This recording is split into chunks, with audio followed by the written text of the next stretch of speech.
व्याख्यामुद्रां करसरसिजैः पुस्तकं शङ्खचक्रे विप्रद्भिन्नस्फटिकरुचिरे पुण्डरीके निषन्नः अम्लानश्रीरमृतविशदैरंशविप्लावयन्मामाविर्भूयात् अनगमहिमा मानसे वागधीशः नमस्ते प्राणेश प्रणतविभवायावनिमगा हनुमस्वामिन् रामप्रियतमनमन् गुरुगुण नमस्तुभ्यं भीमप्रबलतमकृष्णेष्ट भगवन्नमः श्रीमन्मध्वप्रदिश सुदर्शन्नो जय जय श्रीगुरुभ्यो नमः नारायणं सुरगुरुं जगदेकनाथं भक्तप्रियं सकललोकनमस्कृतं च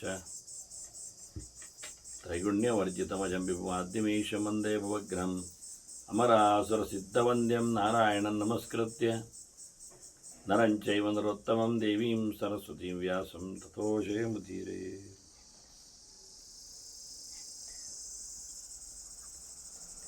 ವೇದವ್ಯಾಸರ ಮಹಾಭಾರತದ ಚಿಂತಕರಿಗೆ ವಂದನೆಗಳು. ಅನುಶಾಸನ ಪರ್ವದ 60ನೆಯ ಪ್ರವಚನ. ತಂಡಿ ತಾನು ಶಿವನನ್ನು ಕಂಡ ಬಗೆ ಅದರ ಚಿಂತನೆಯನ್ನು ಉಪಮನ್ಯು ಹೇಳಿದಂತೆ ಕೃಷ್ಣ ಧರ್ಮರಾಜನಿಗೆ ತಿಳಿಸ್ತಾ ಇದ್ದಾನೆ.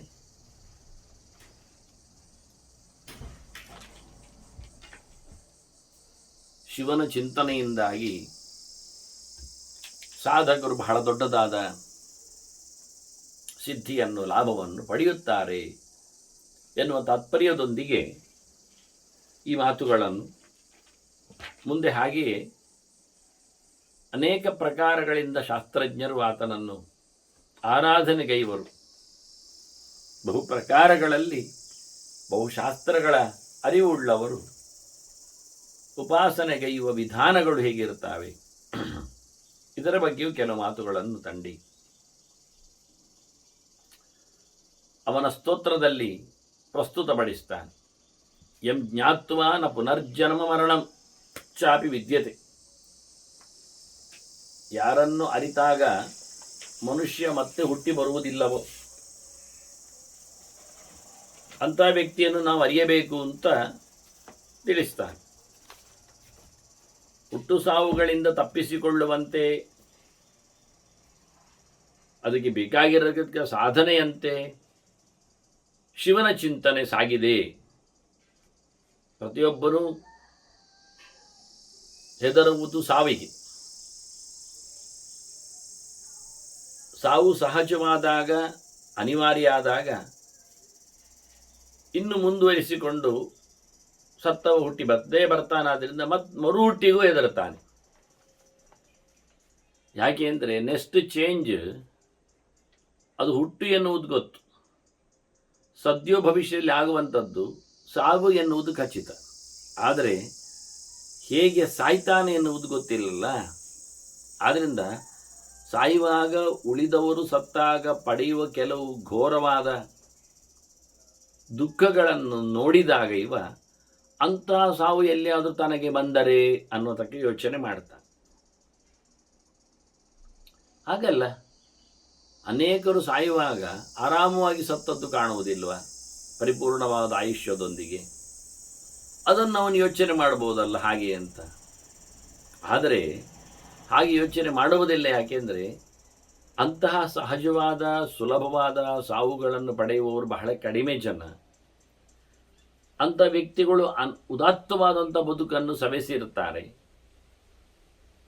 ಅದು ಅವನಲ್ಲಿ ಆಗಿರಲಿಲ್ಲ. ಆದ್ದರಿಂದ ಈಗ ಹಾಗೆ ತನಗೆ ಸಾವು ಬರ್ತದೆ ಎನ್ನುವುದನ್ನು ಅವ ಗ್ಯಾರಂಟಿ ಮಾಡುವುದಿಲ್ಲ. ನಾನು ಅವರ ಹಾಗೆ ಬದುಕಲಿಲ್ಲ, ಅಷ್ಟು ಉದಾತ್ತತೆಯಲ್ಲಿ ನನ್ನಲ್ಲಿ ಜೀವನ ಇರಲಿಲ್ಲ.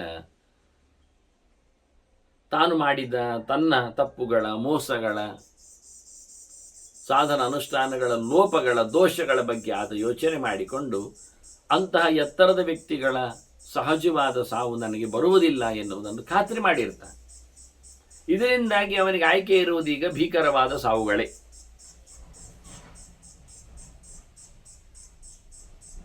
ಹಾಗಾಗಿ ಆದರ್ಶರದ್ದಲ್ಲ. ಇದರಿಂದಾಗಿ ಅವನಿಗೆ ತೊಂದರೆ, ಈಗ ನೋವು. ಇದು ಒಂದು ಮುಖ. ಇನ್ನೊಂದು ಮರುಹುಟ್ಟು. ಅದನ್ನು ಹೇಗೂ ಹೇಳಲಿಕ್ಕೆ ಬರುವುದಿಲ್ಲ. ಈಗ ಇನ್ನೊಮ್ಮೆ ತಾನು ಹುಟ್ಟುತ್ತಾನೆ ಎನ್ನುವಾಗ, ಇಲ್ಲಿಂದ ಕಳಚಿಕೊಂಡ ಅನ್ನುವಾಗ ಆ ಹುಟ್ಟು ಹೇಗಿರುತ್ತದೆ? ಹುಟ್ಟುವಾಗಿನ ಕತೆ ಅಲ್ಲ, ಹುಟ್ಟಿದ ಬಳಿಕದ ಕತೆ. ಅಂದರೆ ಎಂಥದ್ದು ಹುಟ್ಟದು? ಪ್ರಾಣಿ ಜನ್ಮವ, ಕ್ರಿಮಿ ಜನ್ಮವ, ಪಕ್ಷಿ ಜನ್ಮವ, ಮರುಮಟ್ಟುಗಳ ಜನ್ಮವ, ಏನು ಜನ್ಮ ಅದು ಮುಂದಿನದ್ದು? ಇದು ಇನ್ನಷ್ಟು ಭಯಾನಕವಾದದ್ದು. ಆದ್ದರಿಂದ ಇನ್ನೊಮ್ಮೆ ಹುಟ್ಟಿ ಬರುವುದಕ್ಕೆ ಈಗಲೇ ಹೆದರುತ್ತಾನೆ, ಸಾವಿಗಂತೂ ಮೊದಲೇ ಹೆದರುತ್ತಾನೆ. ಇನ್ನೊಮ್ಮೆ ಹುಟ್ಟಿ ಬರುವಾಗ ತಾನು ಒಳ್ಳೆಯ ರೀತಿಯಿಂದ ಈಗ ಬದುಕಿದ್ರೆ, ತಾನು ಉದಾತ್ತನಾಗಿ ಒಳ್ಳೆಯ ರೀತಿಯಿಂದಲೇ ಅಥವಾ ಶ್ರೀಮಂತ ಹಂಗೆ ಎಂದು ಹೇಳಿದ ಹಾಗೆ ಬರ್ತಾನಲ್ವ ಕೇಳಿದರೆ, ಅದು ಅವನಿಗೆ ಗೊತ್ತು. ತಾನು ಮಾಡಿದ್ದೇನು ಒಳ್ಳೆಯದಿಲ್ಲ, ಮುಂದಿನ ಜನ್ಮಕ್ಕೆ ಒಳ್ಳೆಯದಾಗಿ ಬರಲಿಕ್ಕೆ ಬೇಕಾದ ಮನುಷ್ಯನಾಗಿ, ಅದರಲ್ಲಿ ಸಾಧಕನಾಗಿ ಬರತಕ್ಕಿರಬೇಕಾದ ತಾನು ಸೋಪಾನಗಳನ್ನು ಹತ್ತಿದ್ದನ್ನು ಒಂದು ತಿಳಿಯುವುದಿಲ್ಲ. ಹೀಗಾಗಿ ಪ್ರತಿಯೊಬ್ಬನೂ ಸಹ ಮರಣಕ್ಕೆ, ಮರಣದಾಚಿನ ಮತ್ತೆ ಜನ್ಮಕ್ಕೆ ತಡ ಮಾಡುತ್ತಾನೆ, ಹೆದರುತ್ತಾನೆ. ಅದಕ್ಕೆ ಯಾವ ಶಿವನನ್ನು ಯೋಚನೆ ಮಾಡಿಕೊಂಡಾಗ, ಅರಿತುಕೊಂಡಾಗ, ಕಲಿತಿದ್ದಾಗ, ಅವನ ಸಾಧನೆಗಳನ್ನು, ಸೇವೆಗಳನ್ನು ಮಾಡಿದ್ದಾಗ ಅಂಥವನು ನಿರ್ಭಯವಾಗಿ ಸಾಯ್ತಾನೆ. ಯಾಕೆ? ಸಾವಿನಲ್ಲಿ ಅವನಿಗೆ ಯಾವುದೇ ನೋವು ಬರುವುದಿಲ್ಲ, ಗೊತ್ತವನು. ಯಾಕೆಂದರೆ ನಾನು ಮೃತ್ಯುಂಜಯನ ಉಪಾಸನೆ ಮಾಡಿದ್ದೇನೆ. ಹಾಗಾಗಿ ಅಪಘಾತಗಳು ಅಥವಾ ಅಚಾನಕವಾದ ಅಕಾಲಿಕವಾದ ಮೃತ್ಯುಗಳು ಬರುವುದಿಲ್ಲ ತನಗೆ. ಮುಂದೆ ಮರುಹುಟ್ಟಿನಲ್ಲಿ ನಾನು ಶಿವನ ಚಿಂತನೆ ನಡೆಸಿದ್ದರಿಂದ ನನ್ನ ಮರುಜನ್ಮವು ಸಹ ಅವನ ಸಾಧನೆಗಾಗಿ ಸೌಲಭ್ಯಯುತವಾಗಿ ಆಗ್ತದೆ ಅಂತ ಕನ್ಫರ್ಮ್ ಅವನಿಗಿದೆ. ಹೀಗಾಗಿ ಇದಕ್ಕೂ ಮುಂದಕ್ಕೆ ತಾನು ಸಜ್ಜಾಗಿದ್ದಾನೆ, ಸಜ್ಜಾಗ್ತಾನೆ. ಆಗ ಶಿಥಿಲವಾದ ದೇಹವನ್ನು ಬಿಡಲು ಸಮರ್ಥನಾಗ್ತಾನವ. ಬಿಟ್ಟ ಬಳಿಕ ಯೋಗ್ಯವಾದ ಗಟ್ಟಿಯಾದ ದೇಹದಿಂದ ಸಾಧನೆಯನ್ನು ಮುಂದುವರಿಸಲು ಸಹ ಸಮರ್ಥನಾಗ್ತಾನೆ. ಅದನ್ನೇ ಕೃಷ್ಣ ಹೇಳಿದ್ದು. ಮತ್ತೆ ಒಂದಾಗ ಅವನು ಸುಲಭವಾಗಿ ಯೋಗದೆಡೆಗೆ ಸಾಕ್ತಾನೆ ಅಂತ. ಅಭ್ಯಾಸ ಇತ್ತವನಿಗೆ, ಜನ್ಮ ಸಂಸ್ಕಾರಗಳು ಪೂರ್ವಜನ್ಮದಿತ್ತವನಿಗೆ ಅಂತ. ಆದರೆ ಎಂ ವಿದಿತ್ವ ಪರಂ ವೇದ್ಯಂ ವೇದಿತವ್ಯಂ ನ ವಿದ್ಯತೆ. ಅಲ್ಲ, ಶಿವನ ಯೋಚನೆ ಮಾಡಿಕೊಂಡಾಗ ಸತ್ತ, ಅದರಿಂದ ಸಾವು ಸುಲಭವಾಯಿತು ಮೃತ್ಯುಂಜಯನಿಂದಾಗಿ, ಹುಟ್ಟು ಒಳ್ಳೆಯದಾಯಿತು ಶಿವನ ಸಾಧನೆಗಾಗಿ. ಇದಕ್ಕಿಂತಲೂ ಮಿಗಿಲಾಗಿ ಯಾರನ್ನಾದರೂ ತಿಳ್ಕೊಳ್ಳಿಕ್ಕಿದ್ರೆ ಇನ್ನೂ ಹೆಚ್ಚಿನದ್ದು ಉಂಟಪ್ಪ, ಇದೇ ಇಲ್ಲ ಅಲ್ಲ. ಆದರೆ ಈ ಪ್ರಕಾರದಲ್ಲಿ ಬಂದಾಗ ಇವನು ಪರಮೋಚ್ಚನಿದ್ದಾನೆ ಅಂತ ಹೇಳುವುದು ನಮ್ಮ ದರ್ಶನದ ಕಥೆ ಅದು. ಅದರಿಂದ ಎಂ ವಿದಿತ್ವ ಪರಂ ವೇದ್ಯಂ ವೇದಿತವ್ಯ ನ ವಿದ್ಯತೆ. ಇವನನ್ನು ತಿಳ್ಕೊಂಡ್ರೆ ಇನ್ನೆಂತ ತಿಳ್ಕೊಳ್ಳಿಕ್ಕೆ ಇಲ್ಲ. ಹೌದಾ? ಹೌದು. ಇವನನ್ನೇನು ತಿಳ್ಕೊಳ್ತೀರಿ ನೀವು? ದಕ್ಷ ಯಜ್ಞ ವಿನಾಶನ ಅಂತ ತಿಳ್ಕೊಳ್ತೀರಾ? ತಿಳ್ಕೊಳ್ಳಿ. ಆಗ ದಕ್ಷ ಯಜ್ಞಗಳೆಲ್ಲ ಬರ್ತವೆ. ದಕ್ಷ ಯಜ್ಞದಲ್ಲಿ ದಕ್ಷನ ಸಂಹಾರಾದಿಗಳ ಚಿಂತನೆಗಳು ಸಿಗ್ತವೆ. ಅಲ್ಲಿ ವೀರಭದ್ರಾದಿಗಳ ಯುದ್ಧ, ಸೋಲು ಎಲ್ಲ ಬರ್ತದೆ. ಹಾಗಾಗಿ ಇವನ್ನೆಲ್ಲ ನೋಡಿಕೊಂಡಾಗ ಅಲ್ಲಿ ಭಗವಂತನ ಪಿಕ್ಚರ್ ಬರ್ತದೆ ಎದುರಿಗೆ. ಆಗಿರತಕ್ಕಂಥ ಉಪೇಂದ್ರ ಹರಿಯಾಗಿದ್ದಾನೆ, ಧರ್ಮರಾಜನ ಯಮಧರ್ಮನ ಮಗನೇ ಆಗಿದ್ದ. ಅವನಿಂದ ವೀರಭದ್ರ ಸೋತಿರುತ್ತಾನೆ. ಇವೆಲ್ಲ ಮಾತುಗಳು ನಮಗೆ ಸಿಗ್ತವೆ. ಮತ್ತೆ ಅದರಂತೆ ದಕ್ಷ ಯಜ್ಞನದಂತೆಯೇ ಇನ್ನು ತ್ರಿಪುರ ಸಂಹಾರ, ಅದರಲ್ಲಿ ಬ್ರಹ್ಮನ ಸಾರಥ್ಯ, ಕೃಷ್ಣನ ನಾರಾಯಣನ ಸಹಾಯ ಆಯುಧದಲ್ಲಿ. ಅಷ್ಟೇ ಅಲ್ಲದೆ ಕುಸಿದು ಬಿದ್ದ ರಥವನ್ನು ಎತ್ತಿ ಹಿಡಿದದ್ದವನು ಶಿವನನ್ನು ಎತ್ತಿ ಹಿಡಿದು ಹೋರಾಟವನ್ನು ನಡೆಸಿಕೊಟ್ಟಿದ್ದಾನೆ. ತತ್ತರಿಸಿ ಬೀಳದಂತೆ, ಮುಗ್ಗರಿಸಿ ಎಡವದಂತೆ. ಮತ್ತು ಶಿವನ ಪಾವಿತ್ರ್ಯಕ್ಕೆ ಕಾರಣವಾದದ್ದು ತಲೆಯಲ್ಲಿರತಕ್ಕ ಗಂಗೆ, ಅದು ಭಗವಂತನ ಪಾದೋದಕ. ಅದು ನಿರಂತರವಾಗಿ ಧರಿಸುವುದರಿಂದ ಅವನಿಗೆ ಮಾಂಗಲ್ಯ ದಕ್ಕಿಸಿದ್ದು. ಹೀಗೆ ನೀವು ಚಿಂತನೆ ಮಾಡ್ತಾ ಹೋದರೆ ತಿಳಿಬೇಕಾದ ಬೇರೆ ಇಲ್ಲೇ ಹೇಳಿದ್ದು ಯಾಕೆ ಕೇಳಿದರೆ, ಅಲ್ಲಿ ಎಲ್ಲ ತಿಳಿದು ಅಲ್ಲಿಗೆ ಆಗ್ತದೆ, ಸಿಗ್ತದೆ. ರಿಲೇಟೆಡ್ ಸಂಗತಿಗಳು ಬರಲಿಕ್ಕೆ ಹೋಗಿ ಮತ್ತೆಂಥದ್ದು ಉಳಿಯುವುದಿಲ್ಲ ಅಂತ. ಅಷ್ಟು ವ್ಯಾಪ್ತವಾದಂತಹ ಶಿವನ ಚರಿತ್ರೆಗಳು ಇಡೀ ಜಗತ್ತಿನ ದೊಡ್ಡ ದೊಡ್ಡ ವ್ಯಕ್ತಿಗಳನ್ನು ಸಂಗ್ರಹಿಸಿವೆ, ಮುಟ್ಟಿವೆ. ಯಂ ಲಬ್ಧ್ವಾ ಪರಮಂ ಲಾಭಂ ನಾಧಿಕಂ ಮನ್ಯತೆ ಬುಧಃ. ತಿಳಿದವನು ಶಿವನನ್ನು ಪಡೆದರೆ ದೊಡ್ಡ ಲಾಭ ಅಂತ ಹೇಳ್ತಾನೆ.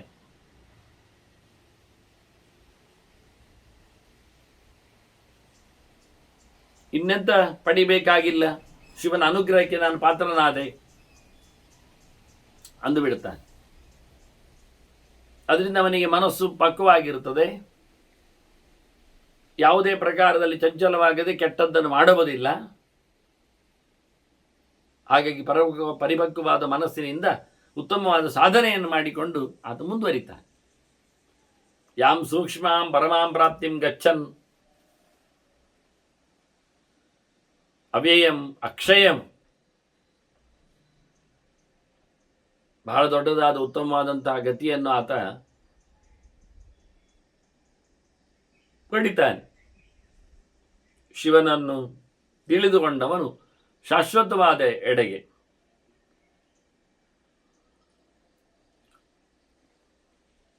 ಗತಿಯನ್ನು ಪಡಿತಾನೆ. ಸಾಂಖ್ಯರು, ಯೋಗರು ಇವರೆಲ್ಲರೂ ಶಿವನ ಅನುಯಾಯಿಗಳು. ಯಂ ಸಾಂಖ್ಯಾ ಗುಣತತ್ವಜ್ಞ, 3 ಗುಣಗಳು ಪ್ರಧಾನದ ಗುಣಗಳು, ಸತ್ವರಜಸ್ಸು ತಮಸ್ಸುಗಳು. ಇನ್ನುಳಿದ ಅಹಮಾದಯ ಅಂತ ಅಹಂಕಾರ, ಮನಸ್ಸು, ಬುದ್ಧಿ,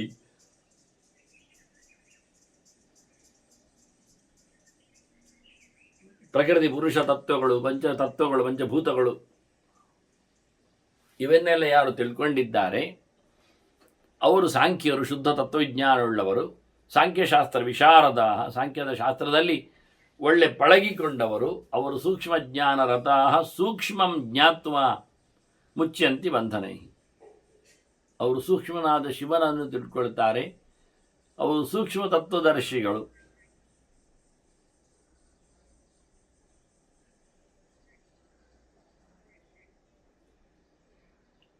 ಸ್ಥೂಲವಾಗಿ ಬಾಕ್ಯವಾಗಿರತಕ್ಕಂತಹ ದೊಡ್ಡ ಮಟ್ಟಿನ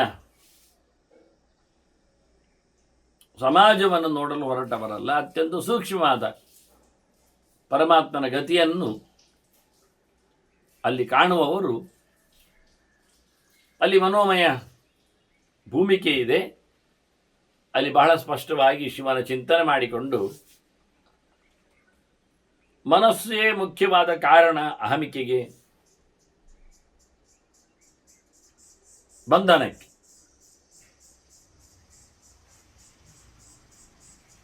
ಅಹಂ ಮಮೇತಿ ಸಂಸಾರ ಸಂಸ್ಕೃತಿ ಸ್ವಹಮೇವ ಅಂತೇಳಿ ಸಂಸರಣಕ್ಕೆ ಕಾರಣವೇ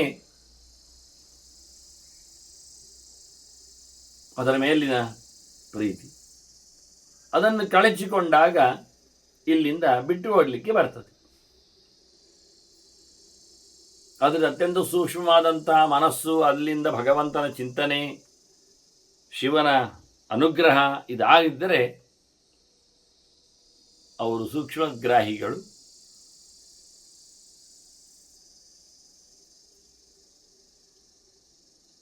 ಸಾಂಖ್ಯರು ಇಲ್ಲಿಂದ ಬಂಧನದಿಂದ, ಪ್ರಕೃತಿ ಬಂಧನದಿಂದ ಕಳಚಿಕೊಳ್ಳುತ್ತಾರೆ.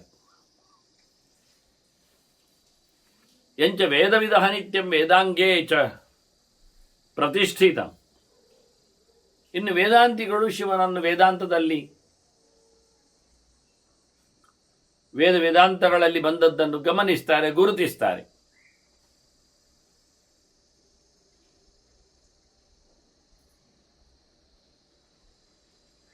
ಅವರು ಒಳ್ಳೆಯ ಪ್ರಾಣಾಯಾಮದ ಪಾರಾಯಣರಾಗಿ ಶಿವನನ್ನು ಪ್ರವೇಶ ಮಾಡ್ತಾರೆ, ಸಂಸಾರವನ್ನು ಗೆಲ್ತಾರೆ. ಪ್ರಾಣಾಯಾಮ ಪರಾಹ ನಿತ್ಯಂ ಯಂ ವಿಶಂತಿ ಜಯಂತಿ.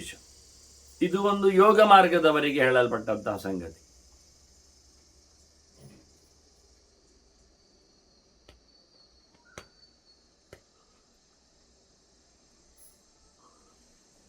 ಅದರಂತೆ ವೇದವಿದರ ಬಗ್ಗೆ ಒಂದು ಸ್ಪಷ್ಟವಾದ ಮಾತುಗಳನ್ನು ತನ್ನ ಮುಂದೆ ಕೇಳುತ್ತಾನೆ. ಹೇಗಿರ್ತದೆ ಅವರು? ಋಗ್ಭಿಹಿ ಮನುಶಾಸಂತಿ ತತ್ವೇ ಕರ್ಮಣಿ ಬಹ್ವರಚಾಹ. ತಾತ್ವಿಕವಾದ ವೇದೋಕ್ತವಾದ ಶಾಸ್ತ್ರೀಯವಾದ ಕರ್ಮಗಳಲ್ಲಿ ಋಗ್ಮಂತ್ರಗಳನ್ನು ಋಗ್ವೇದಿಗಳು ಬಳಸ್ತಾರೆ.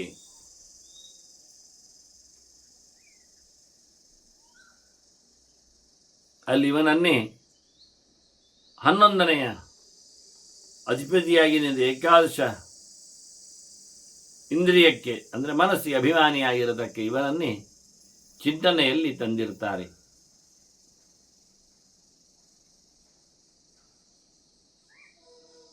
ಅದರಂತೆ ಯೋಗಿಗಳು ಸಹ ಋಗ್ವೇದಿಗಳು ವೇದಗಳಲ್ಲಿ ಬಂದಂತೆ ಯಜುರ್ವೇದಿಗಳು ಮತ್ತೆ ಅವರು ಪ್ರಯೋಗ ತಜ್ಞರು. ಯೋಗಿಗಳು ಅಂದರೆ ಯಜುರ್ಭಿಹಿ ಯತ್ ತ್ರಿಧಾ ಸೇವ್ಯಂ, ಇದರಲ್ಲಿ 3 ಪ್ರಕಾರ ಉಂಟು ಯಜಸ್ಸಿನಲ್ಲಿ. ಅದು ಗದ್ಯ ಪದ್ಯ ಮಿಶ್ರ ನಾಡೆ ಅಂತ ಅಲ್ಲ ವಿಷಯ.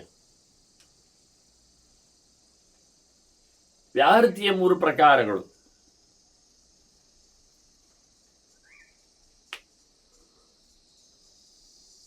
ಇದರಿಂದಲೇ ಎಲ್ಲ ಕರ್ಮಗಳ ಪ್ರಾಯಶ್ಚಿತ್ತಾದಿಗಳು ನಡೆಯುವಂಥದ್ದು.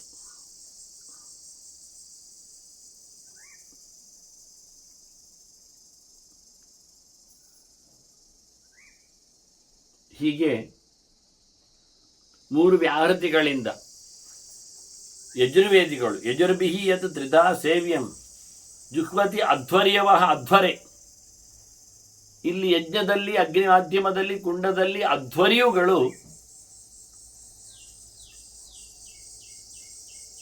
ಹೋಮ ಮಾಡುತ್ತಾರೆ.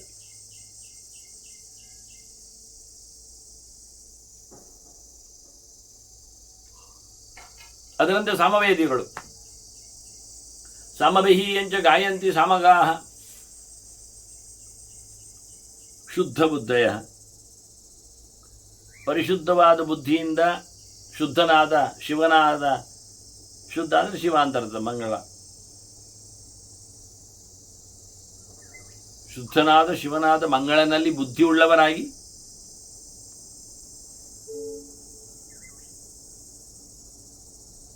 ಸಾಮವೇದಿಗಳು ಅನೇಕ ಸಾಮ ಮಂತ್ರಗಳಿಂದ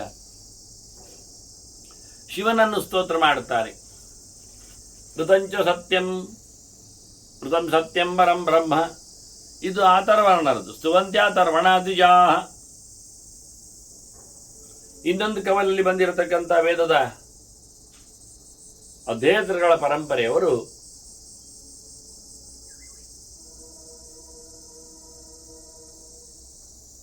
ಋತಂ ಸತ್ಯಂ ಪರಂ ಬ್ರಹ್ಮ ಪುರುಷಂ ಕೃಷ್ಣಮೆಂಗಲ ಮೂರ್ಧರೇತ ವಿರೂಪಾಕ್ಷಂ, ಬಹಳ ದೊಡ್ಡ ಮಟ್ಟಿನ ಚಿಂತನೆ ಉಳ್ಳಂತಹ ಈ ಮಾತನ್ನು ಅಥರ್ವದ ಮಾತು ಅವರು ಸ್ತೋತ್ರ ಮಾಡ್ತಾರೆ. ಹೀಗೆ ವೇದಾಂತದಲ್ಲಿ ವೇದಾಂಗಗಳಲ್ಲಿ ನೆಲೆಗೊಂಡಿರತಕ್ಕಂತಹ ಶಿವನನ್ನು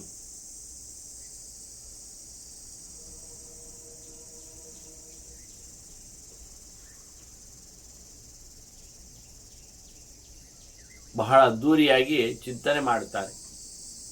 ವೇದಾಂತಾಕ್ಷರ ವೇದದ ಆರಂಭದಲ್ಲಿ ಬರತಕ್ಕಂಥ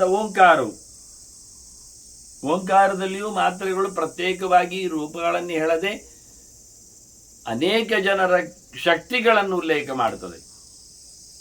ಹಾಗಾಗಿ ಶಿವನಿಗೂ ಸಹ ಅದರ ಚಿಂತನೆಯ ಕಥೆಯನ್ನು, ಮನಸ್ಸಿನ ಧ್ಯಾನದ ಬಗೆಯಲ್ಲಿ ಅವನ ಪ್ರವೇಶವನ್ನು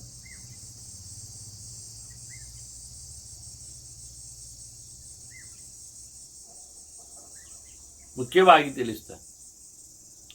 ಓಂಕಾರ ರಥಂ ಆರುಹ್ಯ ತೇ ವಿಶಂತಿ ಮಹೇಶ್ವರಂ. ಅದು ರಥ ಇದ್ದಾಗಿ ಹೋಗ್ಲಿಕ್ಕೆ ಬರ್ತದೆ, ಅದು ನೀರಲ್ಲಿ ಹೋಗ್ತದೆ, ನೆಲದಲ್ಲಿ ಹೋಗ್ತದೆ, ಗುಡ್ಡೆಯಲ್ಲಿ ಹೋಗ್ತದೆ ಅಂತ ಅದರ ವಿಶೇಷತೆ.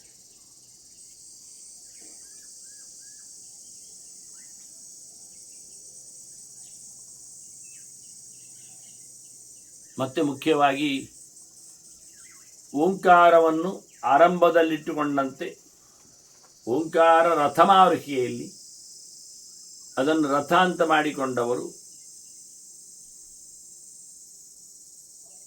ಅದನ್ನು ಏರಿಕೊಂಡವರು ಪ್ರವೇಶ ಮಾಡ್ತಾರೆ, ದಾಡ್ತಾರೆ.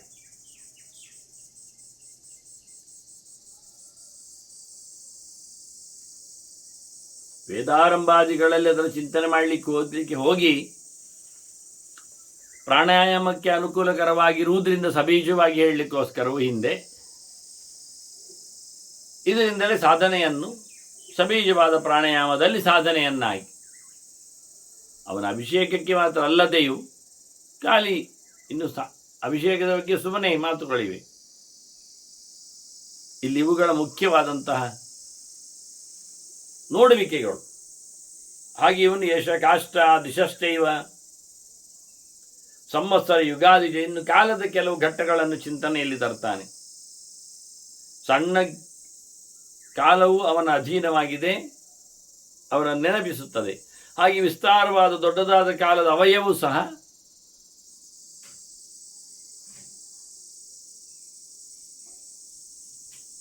ಅವನ ಅಧೀನದಲ್ಲಿ ನೆಲೆಗೊಳ್ಳುವ ಮೂಲಕ, ಅದರಿಂದ ಇವನು ಸಂವತ್ಸರ ಯುಗಾದಿರುವಂಥ ಅಯನಗಳು ಸಹ ಅಯಂಸ ದೇವಯಾನಾನಾಂ ಆದಿತ್ಯೋ ದ್ವಾರ ಮುಚ್ಯತೆ, ಇವನು ದೇವತೆಗಳ ಮಾರ್ಗದಲ್ಲಿ ಸೂರ್ಯನು ಬಾಗಿಲಾಗಿದ್ದಾನೆ ಅಲ್ಲಿಂದ ಮುಂದೋಗ್ಲಿಕ್ಕೆ.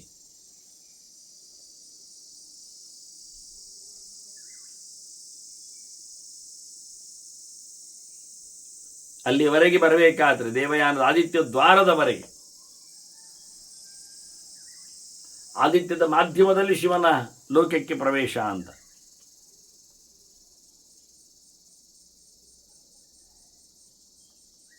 ಅದರಂತೆ ಏಷ ಕಾಷ್ಟ ದಿಶಶ್ಚೈವ ಸಂವತ್ಸರ ಯುಗಾದಿಚ ಅಂತ ಹೇಳಿದ ಹಾಗೆ ದಿವ್ಯ ಪರೋಲಾಭ ಅಯನೇ ದಕ್ಷಿಣೋತ್ತರೆ. ಸಂವತ್ಸರವನ್ನು ಯುಗಾದಿ ಅಂತ ಕರೆದದ್ದೇ ಭಾರತ. ಇಲ್ಲಿ ಸಂವತ್ಸರ ಯುಗಾದಿ ಚಂದ ಆರಂಭ, ಸೃಷ್ಟಿ ಆರಂಭ ಅಲ್ಲಿ ಆಗುವಂತು.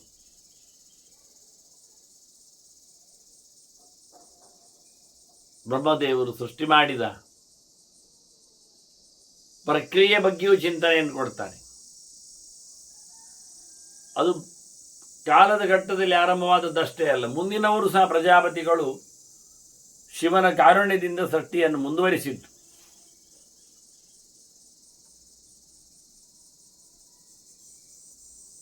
ದಿವ್ಯವಾದ ಲೆಕ್ಕಾಚಾರ ಮತ್ತು ಭವ್ಯವಾದ ಲೆಕ್ಕಾಚಾರ. ಭವ್ಯ ಅಂದರೆ ಭುವ್ಯ, ಅನ್ನ ದಿವ್ಯ ಅಂತ ಹೇಳಿದ್ದದಕ್ಕೋಸ್ಕರ ಪರೋಲಾಭ. ದೇವಲೋಕದ ಲೆಕ್ಕ ಬೇರೆ, ಮನುಷ್ಯ ಲೋಕದ ದಿನಮಾನದ ಲೆಕ್ಕಾಚಾರ ಬೇರೆ.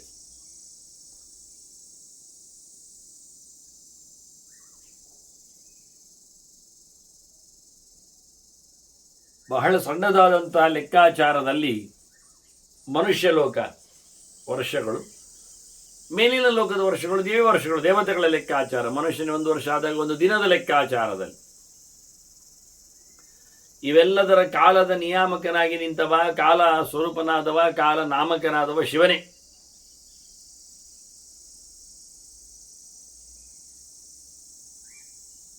ಇತ್ತ ಪ್ರಜಾಪತಿ ದಕ್ಷನು ತನ್ನ ಪೂರ್ಣತೆಯಲ್ಲಿ ಶಿವನನ್ನೇ ನಂಬಿದ್ದ. ಏನಂ ಪ್ರಜಾಪತಿ ಪೂರ್ವಂ ಆರಾಧ್ಯ ಬಹುಭಿಃ ಸ್ತವೈಃ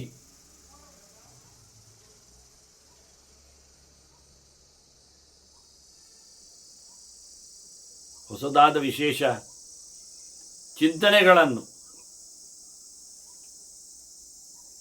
ನಡೆಸಿಕೊಂಡು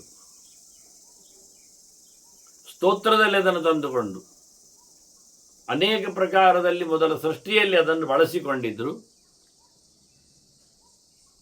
ಪ್ರಜಾಪತಿಗಳೆಲ್ಲರೂ ಪ್ರಜಾರ್ಥಂ ವರಯಾಮಾಸ ನೀಲಲೋಹಿತ ಸಂಹಿತ. ಸೃಷ್ಟಿಯದು ಕೆಂಪು ಬಣ್ಣದ್ದಾದ್ರಿಂದ ಕೆಂಪು ಬಣ್ಣದ ಶಿವನನ್ನು ಮಾತಾಡಿಸಿಕೊಂಡಿದ್ದರು ಅಂತಾರೆ.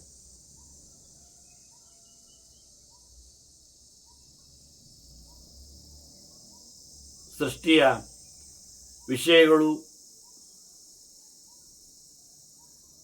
ಮತ್ತೆ ಪಾಲನೆಗಳು ಮತ್ತು ಸಂಹಾರ ಎನ್ನುವಂಥ ವಿಷಯದಲ್ಲಿ ಸೃಷ್ಟಿಯ ವಿಷಯವನ್ನು ಅರಿತಾಗ ಅದನ್ನು ಕೆಂಪಿನಲ್ಲಿ ತೋರಿಸಿಕೊಡ್ತಾರೆ. ಪಾಲನೆಯನ್ನು ನಾವು ಬಿಳಿಯಲ್ಲಿ ಹಳದಿಯಲ್ಲಿ ನೋಡಿಕೊಂಡ್ರೆ, ಕಪ್ಪನ್ನು ಸಂಹಾರದಲ್ಲಿ. ಹಾಗಾಗಿ ಇಲ್ಲಿ ನೀಲಲೋಹಿತನನ್ನು ಉಪಾಸನೆಗೆ ತಂದಿದ್ದಾರವರು.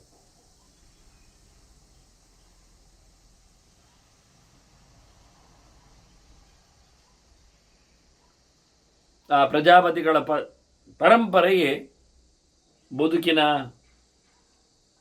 ಮಾಂಗಲ್ಯಕ್ಕಾಗಿ, ಜಗದ ಸೃಷ್ಟಿಗಾಗಿ ಇವನ ಉಪಾಸನೆಯಲ್ಲಿ ಹಠ ತೊಟ್ಟಿವೆ, ಪಣ ತೊಟ್ಟಿವೆ.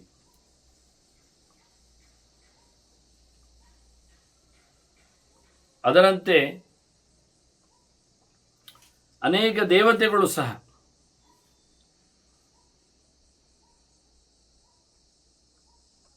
ಶಿವನ ಉಪಾಸನೆಯಲ್ಲಿ ರತರಾಗಿದ್ದಾರೆ, ಶಿವನ ವಿಭೂತಿಯನ್ನು ಪಡೆದಿರ್ತಾರೆ.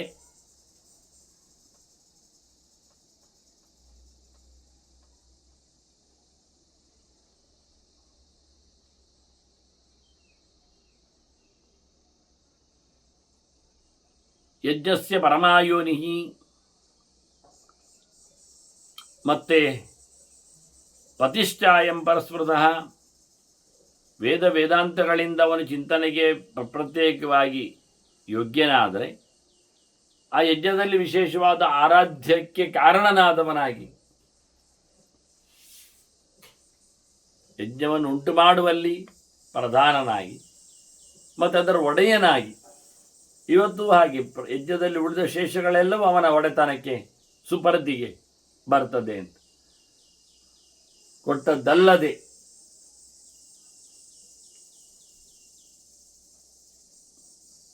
ಅದು ಶಿವನಿಗೆ ಉಳಿದದ್ದು ಪೂರ್ತಿ, ಯಜ್ಞದಲ್ಲಿ ಶೇಷವಾದದ್ದನ್ನೆಲ್ಲ. ಹಾಗಾಗಿ ಧರ್ಮರಾಜನು ಅಲ್ಲಿ ಹೋಗಿ ಅವನಲ್ಲಿ ಕೇಳಿಕೊಂಡು ಬಂದೇ ಅಶ್ವಮೇಧವನ್ನು ಮತ್ತೆ ಮಾಡಿದ್ದಾನೆ ಎಂದು ನಾವು ಕೇಳಿದ್ದೇವೆ ವೇದವ್ಯಾಸರು. ಅದು ಯಜ್ಞಸ್ಯ ಪರಮಾಯೋನಿಹಿ ಮತ್ತು ಯಜ್ಞಸ್ಯ ಪ್ರತಿಷ್ಠಾಯಂ, ಉತ್ತಮವಾದ ಪಾಲಕನೂ ಆಗಿದ್ದಾನೆ. ರಾತ್ರಿ ಶ್ರೋತ್ರನಯನ, ರಾತ್ರಿ ಇವನ ಕಿವಿ, ಹಗಲು ಇವನ ಕಣ್ಣು.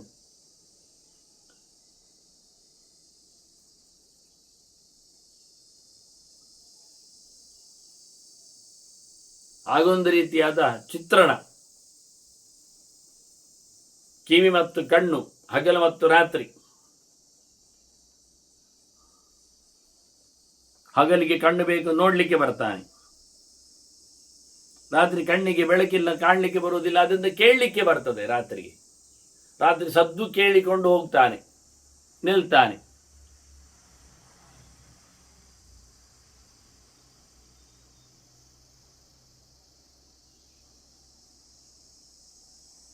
ಹಗಲಿಗೆ ನಿಂತು ನೋಡಿಕೊಂಡೇ ಪ್ರಯತ್ನಿಸ್ತಾನೆ. ಆದರೆ ಇದೆರಡನ್ನು ರಾತ್ರಿ ಶ್ರೋತ್ರನಯನ ಅವನದ್ದು ಅಂತ ಹೇಳಿತ್ತು. ಮತ್ತೆ ಪಕ್ಷಮಾಸ ಶಿರೋಭುಜ, ಎರಡು ಪಕ್ಷಗಳು, ಎರಡು ಕೈಗಳಿದ್ದಾಗಿ, ಶುಕ್ಲಪಕ್ಷ ಕೃಷ್ಣಪಕ್ಷ, ಮತ್ತೆ ತಿಂಗಳು ತಲೆ.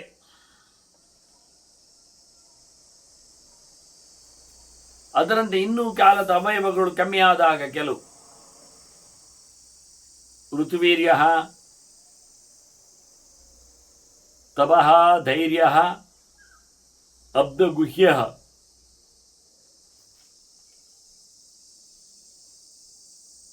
ಗುಹ್ಯ ಊರು ಪಾದವಾನ್. ಕೆಳಗಿನ ಭಾಗ ಕೇಳಿಕೊಳ್ಳುವಾಗ ಸೊಂಟದಿಂದ ಕೆಳಗೆ ನಡು, ಅದರಿಂದ ಕೆಳಗೆ ತೊಡೆ ಬದಿಯಲ್ಲಿ, ಅದಕ್ಕಿಂತ ಕೆಳಗೆ ಕಾಲು, ಇವು ಮೂರು ಪ್ರದೇಶಗಳನ್ನು ಒಟ್ಟು ಸೇರಿಸಿಕೊಂಡು ಹೇಳುವಾಗ ತಪಸ್ಸು, ಧೈರ್ಯ,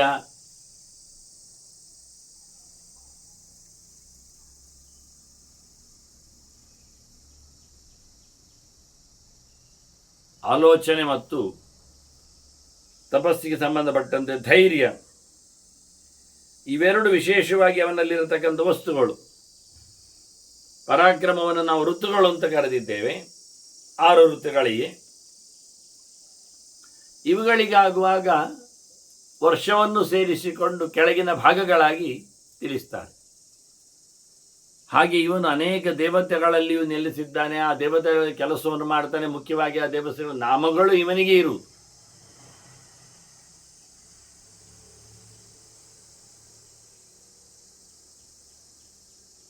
ಮೊದಲಿಗೇನೆ ಮೃತ್ಯುಂಜಯನ ಚಿಂತನೆಯನ್ನು ಕೊಡುವಾಗ ಮೃತ್ಯು,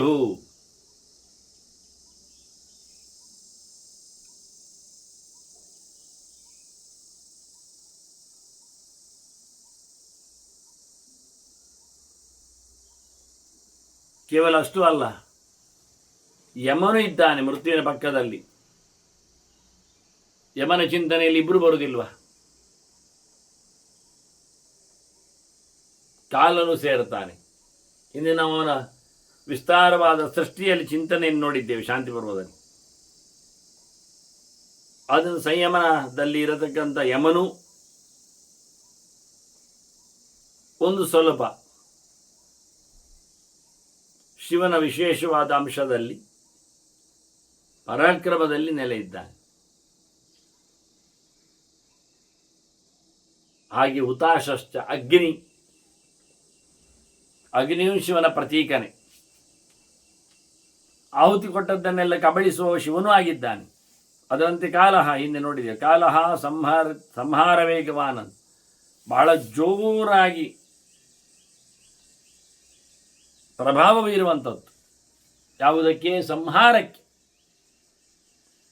ಅವನು ನೀನೆ. ಕಾಲಸ್ಯ ಪರಮಾಯೋನಿ ಕಾಲಹ.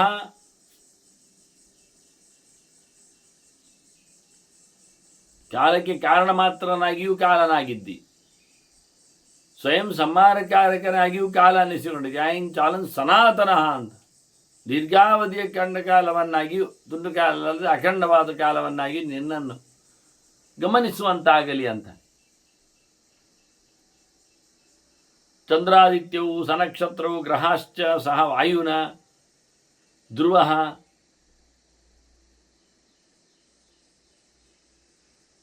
ಸಪ್ತರ್ಷಯ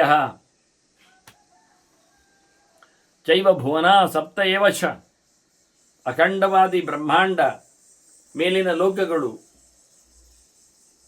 ಅದರಂತೆ ಮೇಲೆ ಸಂಚಾರ ಮಾಡುತ್ತ ಸಪ್ತರ್ಷಿಗಳು, ಧ್ರುವ, ಗ್ರಹಗಳು, ವಾಯುಮಂಡಲ, ನಕ್ಷತ್ರ ಲೋಕ,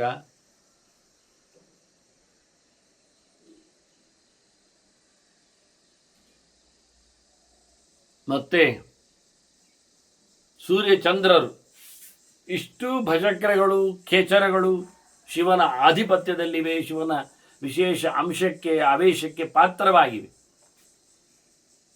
ಮತ್ತು ತತ್ವಗಳ ಲೆಕ್ಕಾಚಾರದಲ್ಲಿ ಪ್ರಧಾನಂ, ಮಹತ್, ಅವ್ಯಕ್ತಂ, ವಿಶೇಷಾಂತಂ, ಪೃಥ್ವಿಯವರೆಗೂ ಸಹ ಮತ್ತೆ ಹೇಳ್ತಾ ಹೋದರೆ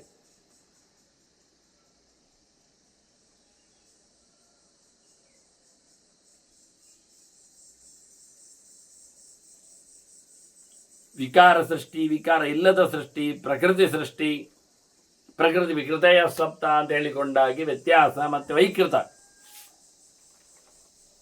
ಶಿವನಿಂದಾಗಿರತಕ್ಕಂಥ ಮೂರು ಪ್ರಕಾರದ ಅಹಂಕಾರದಿಂದ, ಸಾತ್ವಿಕವಾದ ಅಹಂಕಾರದಿಂದ ವೈಕೃತವಾಗಿ ಸೃಷ್ಟಿಯಾಗಿವೆ.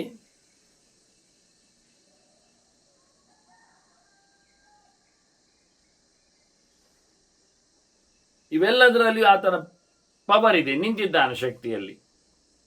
ಪ್ರಧಾನ, ಮಹತ್, ಅವ್ಯಕ್ತ, ಮತ್ತು ಅಲ್ಲಿಂದ ಶುರುವಾಗಿ ಮನಸ್ತತ್ವ ಅವನೇ, ಅಲ್ಲಿಂದ ಇಂದ್ರಿಯಗಳು, ಮತ್ತೆ ಶಬ್ದ ಸ್ಪರ್ಶ ರಸ ಗಂಧಗಳು, ಗುಣಗಳು,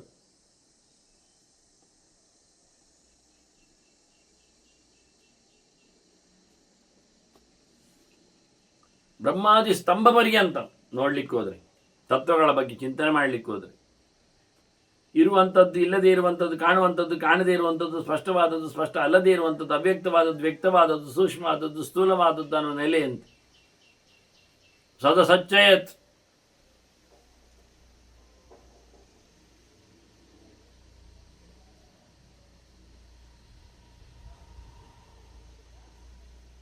ಇಡೀ ಕಾಲದ ಅವಯವಗಳನ್ನು ಹೇಳಿದಂತೆ, ಭಜಕರದ ಚಿಂತನೆಯನ್ನು ಕೊಟ್ಟಂತೆ, ತತ್ವಗಳ ಬಗ್ಗೆ ಹೇಳ್ತಾ ಬಿಡಿಸಿ ಹೇಳುವಂತೆ ಭೂತಾದಿ, ಬ್ರಹ್ಮನಿಂದ ಹಿಡಿದು ಹುಲ್ಲಿನವರೆಗೂ ಹೇಳ್ತಾ, ಅದರಲ್ಲಿ ಪಂಚಭೂತಗಳಿವೆ, ಎಲ್ಲೆಡೆ ತುಂಬಿವೆ, ಅಲ್ಲಿ ಎಲ್ಲದರಲ್ಲಿ ಇವನ ವಿಶೇಷವಾದ ಪ್ರವೇಶ ಇದೆ ಅಂತ ಚಿಂತನೆ ಮಾಡ್ತಾ, ಅಷ್ಟ ಪ್ರಕೃತಿಯಷ್ಟೈವ ಹಿಂದೆ ಹೇಳಿದೆ. ಪ್ರಕೃತಿಭ್ಯಶ್ಚ ಯ ಪರಹ ಅಸ್ಯ ದೇವಸ್ಯ ಯದ್ ಭಾಗಂ ಕೃಷ್ಣಂ ಸಂಪರಿವರ್ತತೆ. ಇಡೀ ಜಗತ್ತು ನೋಡಿಕೊಂಡ್ರೆ ಅದು ಶಿವನ ಒಂದು ತುಂಡಿನ ಹಾಗೆ ಕಾಣ್ತದೆ. ಹಾಗಾದರೆ ಶಿವ ಎಷ್ಟು ದೊಡ್ಡವನಲ್ಲ, ಎಷ್ಟು ದೊಡ್ಡದಿಲ್ಲ ಅಂತ ಹೇಳಲಿಕ್ಕೆ.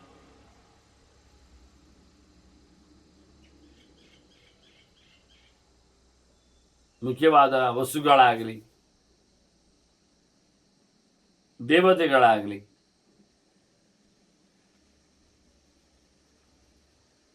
ಇವರೆಲ್ಲ ಗಣಗಳ ಲೆಕ್ಕಾಚಾರದಲ್ಲಿ ನೆಲೆಗೊಂಡಿದ್ದರೆ ಇವರನ್ನೆಲ್ಲ ನಡೆಸಿಕೊಂಡು ಹೋಗುವವನು ಶಿವ ಇದ್ದಾನೆ ಅಂತ ಹೇಳಲಿಕ್ಕೆ ಈ ಚಿಂತನೆ ಏನು ಕೊಡ್ತಾರೆ ಇಡೀ ಜಗತ್ತಿನ ಕತೆ.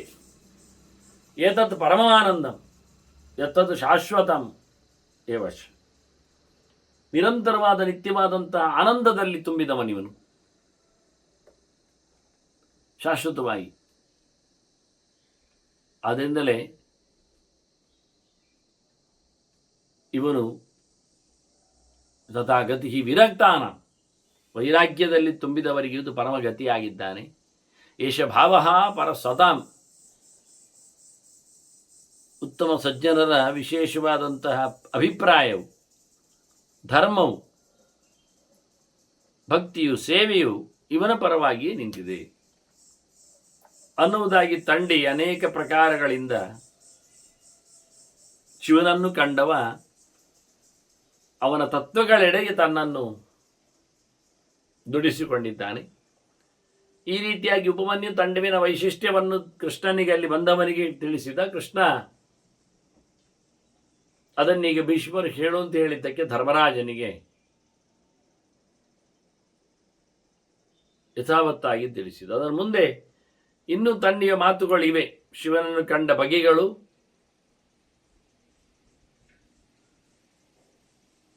ಬಂದಿವೆ. ನಾವು ಮುಂದಕ್ಕೆ ಶಿವನ 1000 ನಾಮಗಳ ಕೆಲವು ತುಣುಕುಗಳನ್ನು ಚಿಂತನೆ ಮಾಡುವಲ್ಲಿ ಆರಂಭಿಸುವುದಾದರೆ ಮತ್ತೆ ತಂಡಿಯ ಮಾತುಗಳನ್ನು ಕೇಳುವ. ಹಾಗಾಗಿ 1000 ನಾಮಗಳಲ್ಲಿ ರತ್ನ ಪ್ರಭೂತಃ ರತ್ನಾಂಗಃ,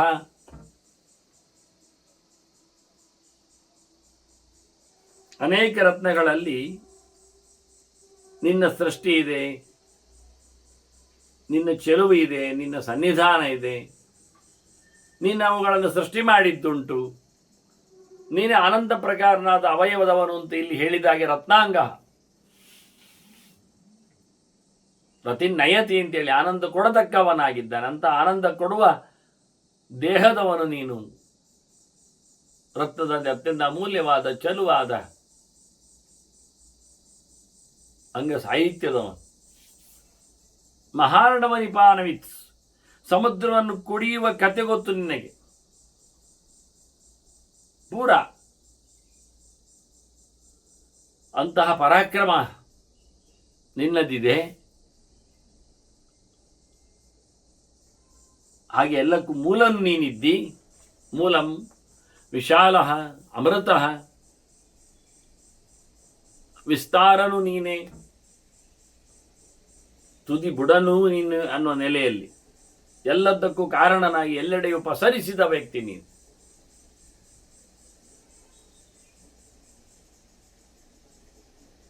ಎಲ್ಲಿಯೂ ಯಾವುದಕ್ಕೂ ಕೊರತೆ ಆಗದೆ ಬದುಕಿದವನು. ವ್ಯಕ್ತಾವ್ಯಕ್ತ, ಕಾಣಿಸುತ್ತೀ ಕಾಣಿಸುವುದಿಲ್ಲ, ಬೇಕಾದವರಿಗೆ ಬಿಡವಾದವರಿಗೆ.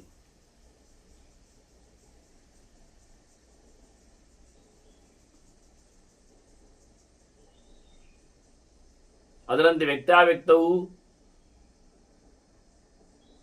ಹಿಂದೆ ಹೇಳಿದಂಥ ತತ್ವಗಳಲ್ಲಿ ಪಂಚಭೂತಗಳನ್ನು ಹೇಳುತ್ತದೆ. ಕಾಣುವಂಥದ್ದು 3, ಕಾಣದೇ ಇರುವಂಥದ್ದು 2. ವ್ಯಕ್ತವಾದದ್ದು ಮಣ್ಣು, ನೀರು, ಬೆಂಕಿ, ಆಕಾಶ, ವಾಯುಗಳು ಕಾಣುವುದಿಲ್ಲ. ಇದರಲ್ಲಿ ಕಾಣದಂತೆ ಕೂತಿದ್ದೀಯಾ, ಕಾಣುವಂತೆ ಅದರಲ್ಲಿ ಇದೆಯಾ ಅಂತ. ಹಾಗಾಗಿ ನೀನು ತಪೋನಿಧಿ. 6ನೇ ಅಂಗವಾಗಿ ಕೇಳಲಿಕ್ಕೆ ಬರುವಂಥದ್ದು ಮನಸ್ಸು, ಅದು ತಪಸ್ಸು.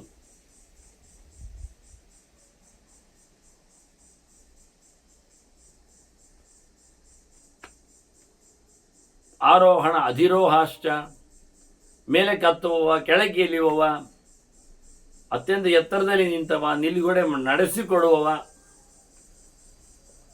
ಹಾಗೆ ಕಾಲಧಾರಿ ಮಹಾಯಶಃ,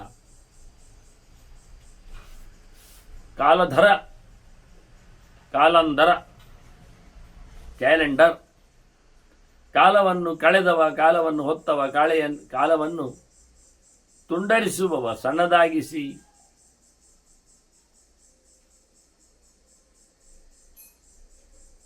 ಹೀಗೆ ಕಾಲಧಾರಿಯಾಗಿ ಮಹಾಯಶಸ್ಸನ್ನು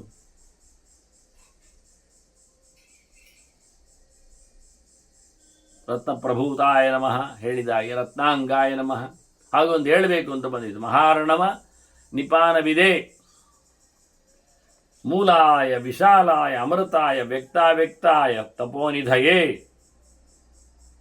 ಆರೋಹಣಾಯ ಅಧಿರೋಹಾಯ. ಹತ್ತುವವನು, ಹತ್ತಿಸುವವನು, ಹತ್ತಿದವನು, ಅತ್ಯಂತ ಎತ್ತರದಲ್ಲಿ ನಿಲುಗಡೆಯಲ್ಲಿ ನಿಂತವನು, ಉಳಿದವರನ್ನು ನಿಲ್ಲಿಸುವವನು. ಕಾಲಧಾರಿಣೆ ಮಹಾಯಶಸೆ ಸೇನಾಕಲ್ಪಾಯ. ಬಹಳ ದೊಡ್ಡ ಸೇನೆಯಂತೆ ಕಾಣ್ತಿ, ಒಬ್ಬನೇ ಒಂದು ಸೇನೆಯಷ್ಟು ಇದ್ದವನು. ಮಹಾಕಲ್ಪ, ಮಹತ್ತತ್ವಕ್ಕೆ ಸರಿಯಾಗಿ ಇಡೀ ಜಗತ್ತನ್ನು ರೂಪಿಸುವವನು ಮತ್ತೆ ನೀನು. ಹಾಗೆ ಯೋಗ ಯುಗಕರ ಹರಿಹಿ, ಯುಗವನ್ನು ನಡೆಸುವವನು ಮತ್ತು ಯುಗವನ್ನು ಕಡೆಗೊಳಿಸುವವನು ಸಹ, ಸಂಬಂಧವನ್ನು ಹಚ್ಚಿರುವವನು, ಭಗವಂತನಲ್ಲಿ ಸಂಬಂಧಿಸಿದವನು ಮತ್ತೆ ನೀನು. ಹಾಗೆ ಯುಗರೂಪನು, ಮಹಾರೂಪನು, ಮಹಾನಾಗಹನನು, ಮಹಾನಾಗನನ್ನು ಸಂಹರಿಸಿದವನು ಅಂತ ಅರ್ಥ.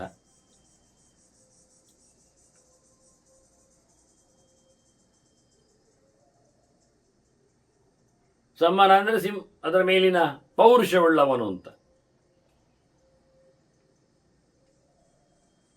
ಇಡೀ ನಾಗಾಭರಣನೂ ಆಗಿದ್ದರಿಂದ ಮಹಾನಾಗನಾಗುವವನಾಗಿ, ಶೇಷನಾಗುವವನಾಗಿ, ಅನಧಾತುವಿಗೆ ಗತ್ಯರ್ಥ ಇರಲಿಕ್ಕೆ ಹೋಗಿ ಅಂತಹ ಸ್ವರೂಪನು ನೀನು. ಆದರೆ ನೀನು ಮಹಾರೂಪನು ಇದ್ದಿ, ಯುಗರೂಪನು ಇರುವೆ. ಯಾವ ಪ್ರಕಾರದಲ್ಲಿಯೂ ನಿನಗೆ ಸಾವು ನೋವುಗಳು, ಸಂಕಟಗಳು ಇಲ್ಲ ಅಂತವನು ನೀನು. ನ್ಯಾಯ ನಿರ್ವಾಪಣ, ಒಳ್ಳೆಯದನ್ನು, ಸುಖವನ್ನು, ಚೆನ್ನಾಗಿರುವುದನ್ನು, ಧರ್ಮನಿಷ್ಠೆಯನ್ನು ನಡೆಸಿಕೊಡುವವನು, ಮುಂದುವರಿಸುವವನು. ಪಾದ ಪಂಡಿತ ಅಚಲೋಪಮಃ,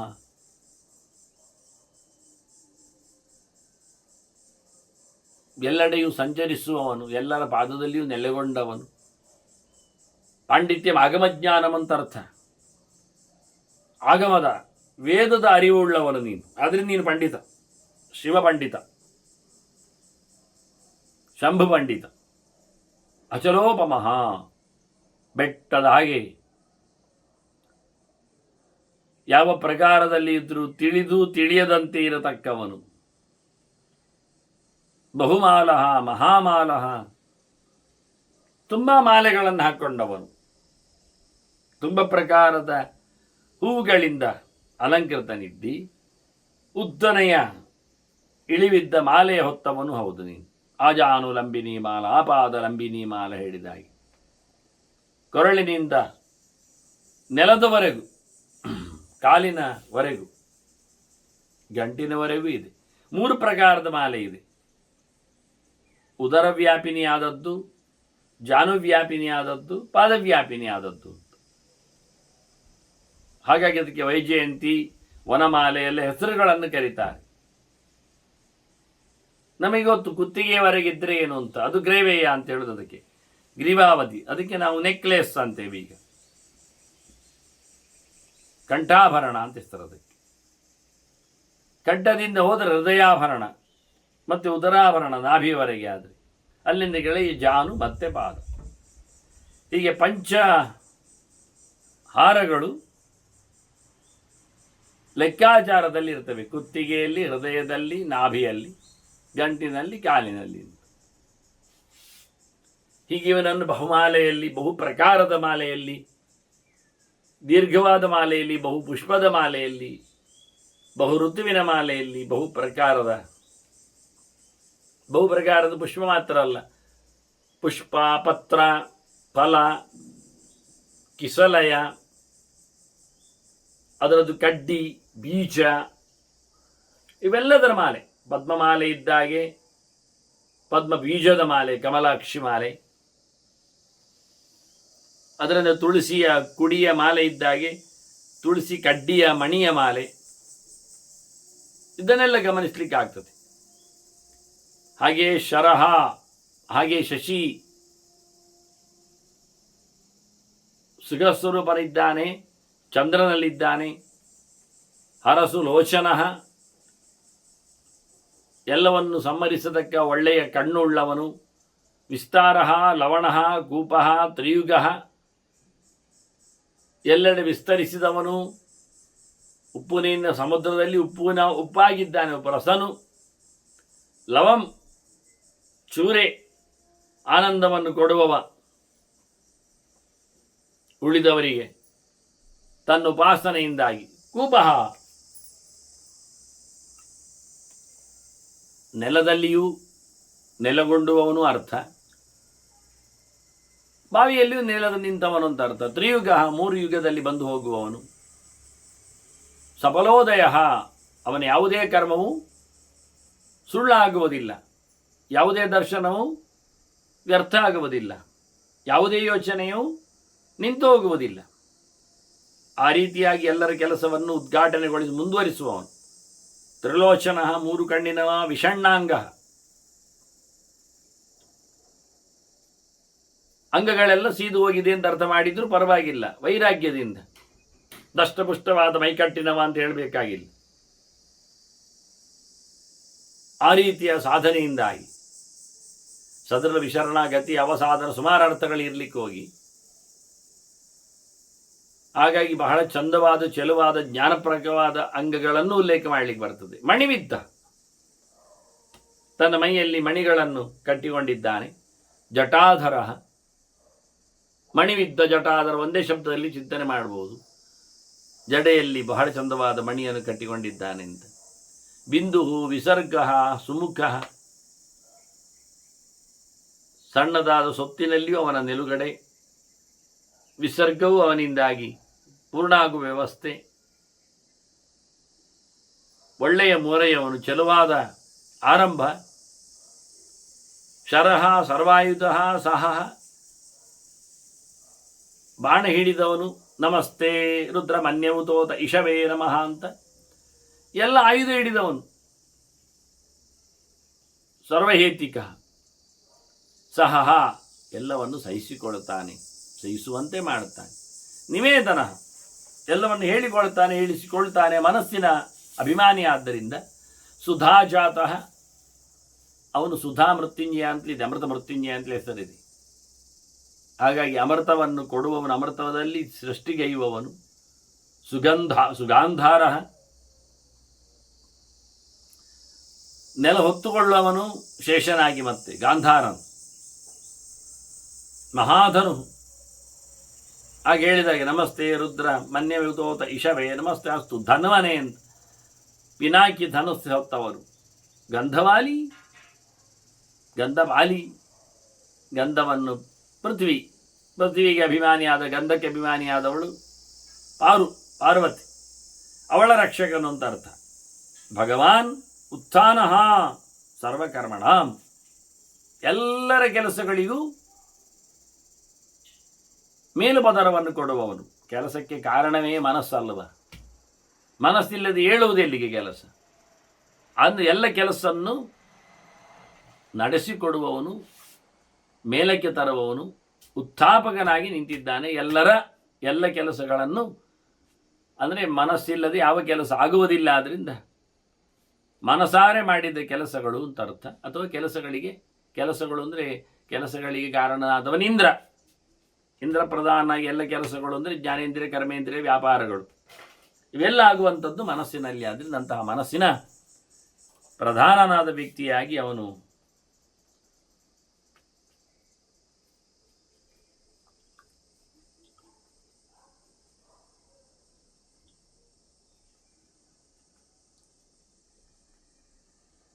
ಎಲ್ಲ ಕೆಲಸಗಳನ್ನು ನೆರವೇರಿಸಿಕೊಡ್ತಾನೆ.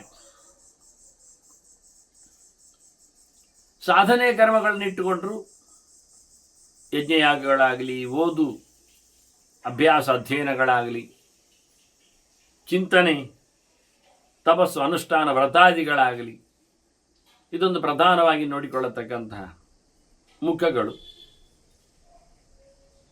ಅದನ್ನು ಸಹ ಹೇಳಿಕೊಳ್ಳುವ ಹಾಗೆ ತ್ರಿಕರ್ಮಗಳವುಗಳು, ಯಜ್ಞದಾನ ತಪಸ್ಸು ಅಂತ. ಅದನ್ನು ಮಾಡಿಸುವುದರಲ್ಲಿಯೂ ಮತ್ತೆ ಷಟ್ಕರ್ಮಿಗಳ ವ್ಯವಸ್ಥೆ ಅಂತ ಇಟ್ಟುಕೊಂಡಾಗ ಮತ್ತೆ ಇದೆಲ್ಲಕ್ಕೂ ಮೇಲುಪಂಕ್ತಿಯನ್ನು ನೀಡುವವನಾಗಿ ಉತ್ಥಾಪಕನಾಗಿ ಅವನು ನಿಂತಿದ್ದಾನೆ ಅಂತ ಹೇಳಿ ಸರ್ವಕರ್ಮಣಾನಾಂ ಉತ್ಥಾನಾಯ ನಮಃ ಅಂತ ಚಿಂತನೆಯೊಂದಿಗೆ ಈ ಬಾರಿ ನಾಮಾವಳಿಯ ಅನುಸಂಧಾನವನ್ನು ಮುಗಿಸುವ. ಮತ್ತೊಮ್ಮೆ ಸೇರಿದಾಗ ತಂಡಿಯ ಸ್ತೋತ್ರ ಚಿಂತನೆಯೊಂದಿಗೆ ಕೃಷ್ಣನು ಹೇಳುವ ಶಿವ ಚರಿತೆಯನ್ನು ಮತ್ತೆ ಕೇಳುವ ವಂದನೆಗಳೊಂದಿಗೆ ಶ್ರೀಕೃಷ್ಣಾರ್ಪಣಿಸು. ನಾರಾಯಣ ನಾರಾಯಣ.